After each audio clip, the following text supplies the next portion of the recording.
Portals is an abstract game for 2 to 4 players, which does include a solo mode, which is more of a puzzle-style game. This game scores a very strong B+. Want to know why? We'll come back after the break for a full review of Portals, the game.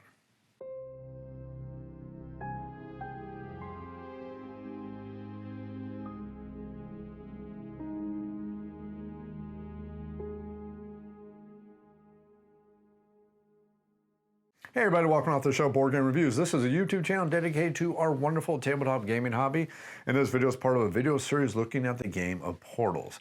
Now, Portals, like I said, is an abstract game for 2 to 4 players. It has a lot of strong pedigree from Azul, strong pedigree from Tetris, and also just a little bit of Seven Wonders.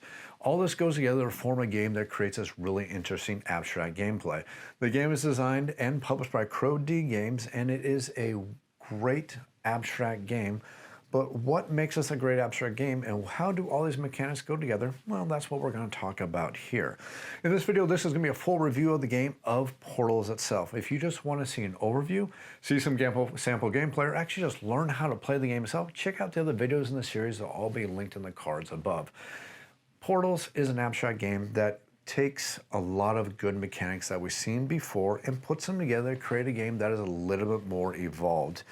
I like to describe this game when I'm telling it, and basically this is how I sold it to my friends before we sat down to play this game multiple times, is basically sat down and said, imagine, if you would, if somebody took the game of Azul, made it a little bit more layered. Azul, the basic game, is a really great game. The sequel to the game was pretty good. The third one in the series was absolutely forgettable. So if you're looking for a review of those series of games, hey, just game a review of those games themselves. But this game takes the pedigree of the very first original Azul, the idea where you're trying to take tokens of some kind and trying to match them to some colors to go ahead and score some victory points. That basic idea has been seen before in Azul, and this game represents that pretty darn well. This game also takes the concept of Tetris because you have these cards out here which are going to give you these different shapes. These different shapes are the way you're going to put these gem portal tokens on these boards to go ahead and score your victory points. The more matches you create, the more victory points you get. Pretty simple concept. I get it. That's a nice way to throw in a little bit of Tetris. Now it adds in one more level by taking a little bit of a concept from games such as Seven Wonders. Now I know Seven Wonders is not the only game that does this, but it's a game that most people know nowadays. The idea of the game of Seven Wonders, the reason why it plays so great at the higher player counts, is because even though you're playing victory point wise versus the whole table, kind of like Portals, you're actually only immediately influencing and directly interacting with the player to your immediate left and the player to your immediate right. And that's a concept that we also add to this game, creating this multi-layered game. Not only on top of that, we take this game, which is a standard game of this color matching game, and then we're going to add in a couple of different things, because most of your abstract games, the reason why a lot of people like abstract games is because they're perfect knowledge games. In all your perfect knowledge games, you see what the other players have, the other players see what you have, and you're trying to basically outsmart your opponents by basically getting into their head. That's why I enjoy abstract games so much. The idea is to get into your opponent's head and go, what are they trying to do? Okay, I see what they're trying to do. Now, do I try to stop what they're doing? Or is it better for me at this point to just try to outscore them? Or can I do both? Can I stop them and maybe take a few extra less points, but by stopping them, I actually completely stop them in the tracks and they're going to lose more points than I would gain in the difference of just trying to go for the victory points. So it's something I really do enjoy so much about a good abstract game.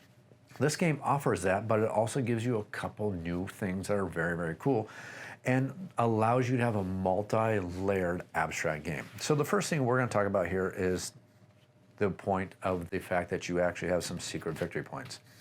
Now, this is an optional module for the game. You don't have to play with this if you don't want to, and I would highly suggest, based on your table group, you may not want to play with these. Matter of fact, there's one person in my player group. I'm actually very fortunate with my player group because my gaming group is 7 people, and they run the gamut when we're talking about the kind of play styles that they have. I have my player who is a strong co-op player.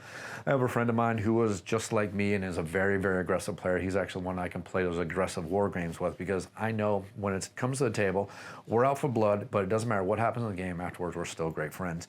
I have another friend who kind of waffles between the two of those. I have another friend who enjoys just the concept of getting together with the games. I also have somebody who doesn't like direct interaction with the games. I could never, ever play certain games with them because they will just not enjoy the fact that they are complete in-your-face games where you're directly going against other players. She doesn't enjoy that at all. So I'm very fortunate when I have that, but it also means that it allows me to take apart some games and kind of talk about what's good about them for various play groups and also what may not be good for various play groups. And this game has a lot of layers to it. If you just take the basic game, remove this, and remove this part of it, you have a very solid abstract game, which is very, very enjoyable and can be pieced together by most players. Now, granted, it's one step above Azul, so please don't forget what I'm talking about here is this is a little more advanced than Azul, which is something that you need to appreciate, and it's something that I greatly appreciated quite a bit about this game. Don't get me wrong, I still enjoy Azul a lot. I still think it's a fantastic game, but it's a game I enjoy playing with my wife. It's a game I enjoy playing with my kids because the layer of subtlety is it's a little bit of interaction, but the interaction isn't quite as complex. This game is going to add a couple more layers onto it. Layer number one, on top of what we have for the basic game of Azul, is these Tetris shapes. These Tetris shapes makes it a little more challenging to get the colors out there, so it's not just a game of, okay, I need to match white to white, green to green, blue to blue, purple to purple, orange to orange. It's not quite that anymore, because sometimes I may not be able to match those points. Sometimes I may not have the right cards because my earlier decisions in the round are not working out for me. Or sometimes I'm just making my moves so overtly obvious to my opponents, and my opponents are going, oh yeah, I see what you're doing. Let's stop that from happening. So that's what's kind of interesting about this game. So the game does add that concept. Now, add in the fact that there's one more optional module, which adds in an extra layer of into this game, which makes it a little bit more complex. Now we're watching a Tetris board. Now we're watching color matching. Now we're watching special powers, which can only be activated. And once they're activated, that's the only color that can activate it. So we add another layer on top of that. And then finally, when we get out to this aspect right here, which is a hidden scoring, which you're going to be hit or miss with your player group. I'll explain why in just a second. But this adds an additional layer of hidden scoring to the entire table, which is also a negative hidden scoring. And that is something that's going to affect various different players based on what they like. Hidden scoring can be a great thing, but when you have a hidden scoring that can be a negative, that can stress out some players in a game that is already a very deep, very engrossing strategy game. There's a lot of mental gymnastics that are going on in this game. You're watching multiple different things, planning multiple different moves, and also understanding that every single move you make has a potential to interact with the person to your left, the person to your right, and you may mess them up without intending to do so, or you might even help them without intending to do so, because these scoring victory cards right here, they're scored for you the moment the pattern is made. And I've actually managed to play games of this where I've had an opponent complete my pattern for me, and I'm like going, thanks for the free victory points, while they're so agonizing and trying to figure out how to get their cards out there. So this game has a very nice module style feel to it, which allows you to tailor to your player group. Do you have a player group that just wants to absolutely melt your brain and spend 45 minutes as a 4-player game absolutely melting your brain at the end of it? You're going, wow, those were some amazing mental gymnastics. Throw everything in there and you're going to have a heck of a lot of fun with this game. But if you have that table group who likes to take things a little bit step back and don't want as many mental gymnastics, but want to take that step up from Azul, you can go ahead and pull out the hidden scoring here, and you can pull out this extra board right here, which adds extra mechanics to the game, which could be a little bit too complex for some players. So I greatly appreciate what they've done with the game here by making a multi-layered abstract game, and those multiple layers can adjust the difficulty, adjust the challenge, and adjust the mental gymnastics for, you know, the type of player who wants those really deep brain-burning games, or somebody wants more of a game that's a little bit more relaxed, but one more extra step up with some extra challenge and some extra thought process to it. Now, I want to take a few moments to go over the preamble because I want to talk about how that's actually a really good strength of this game, is the ability for this game to cater to multiple groups. I personally, with one of the players in my play group, will never play with these cards right here because it frustrated him to the point where he thought this was just too much of a deterrent to their enjoyment of the game. So I can take this out with them and never play with this with them again and understand that I can still play a great game. Another player at the play group also wanted a little bit more of a standard game, so they would appreciate being able to take out that portal board right there, which was great. So I had a couple people at the play group where I could just throw in this entire kitchen sink with them and have a heck of a lot of fun. And for the other players of the play group, depending on who shows up for game night, because everybody staggers in for game night, you understand that if you have a larger board game group, that everybody kind of just comes in, yeah, they just kind of stagger in. So while they're all staggering in, you kind of start playing games until everybody gets there. So it's kind of cool how you can kind of tailor it based on who shows up and when they show up for game night, which is pretty darn cool. So this game is going to be really, really great for people who like abstract games. If you bought Azul, and you bought the sequel to Azul, and you thought it was good, but not quite as good, and then you saw the third game of the Azul series, and you're like going, yeah, this is just not for me that great anymore. At least that's how I felt about it. This game kind of comes in really, really good. It upgraded the mechanics and the thought process and all the things that go into the game just enough to make me appreciate it as a good alternative to Azul, while it still allows me to upgrade it and keep it really balanced for my various different playgroups. I appreciate that, and I think people who have those playgroups are going to really appreciate it. The game does play for 2 to 4 players. There is a solo aspect to the game if you want to, and the solo aspect, I'm not going to cover it too much in this video series. Basically what it is you're going to fill up this board with a whole bunch of gems, and your basic challenge is you're trying to get those gems to organize them on another player board in an effort to get X amount of victory points. If you get X amount of victory points, you're newbie level. If you get a little X plus a couple more, you're good. And if you actually get, I think it's 40 victory points, you're basically have gone to the Grandmaster level of the game. So it works out pretty well. It's a pretty decent way to play the game. It's not what I would buy this game for. You're definitely buying it for that tile laying experience with the mental gymnastics of the abstract game of playing all these different tokens to play that abstract game. Now, the components for the game are really, really darn good. You have some good, hard plastic components. These are not cheap cardboard components. These are very, very nice. They have a great tactile feel to them. And they also took the time to make this game mostly colorblind friendly by the fact that you have different symbols on all the things. If you're unable to differentiate between the colors, it's very nice. You have this orange has this nice pattern, which mostly matches that pattern right here. The green one doesn't really have a matching pattern, but you can see leaves green. You can kind of get the point of green, what it's trying to make. White has this gold star pattern, which kind of matches the gold star pattern right there. So they did a really good job doing that. Additionally, the cards themselves have these patterns that you should be able to differentiate to go ahead and make your Tetris shapes. They also different things. So the backs of the cards, if you can't tell the colors of the patterns themselves, 2, all the orange ones have the number 2, representing that there's only 2 patterns on them. These reddish ones have the 3, representing that they're having 3 symbols on them. And the purple ones have 4, representing that they're going to have 4 symbols on them.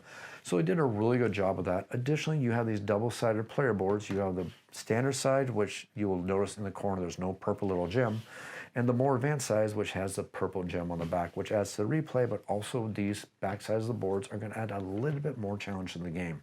Additionally, like I said earlier, this game does play from 2 to 4 players, and it does play great at all those player counts.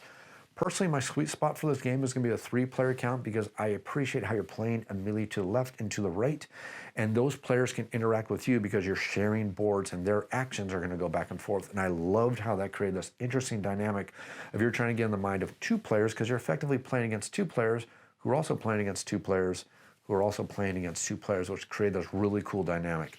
Now, the game plays well as a 2-player game, and I really enjoyed it as that. And as a 4-player game, it also was really, really enjoyable.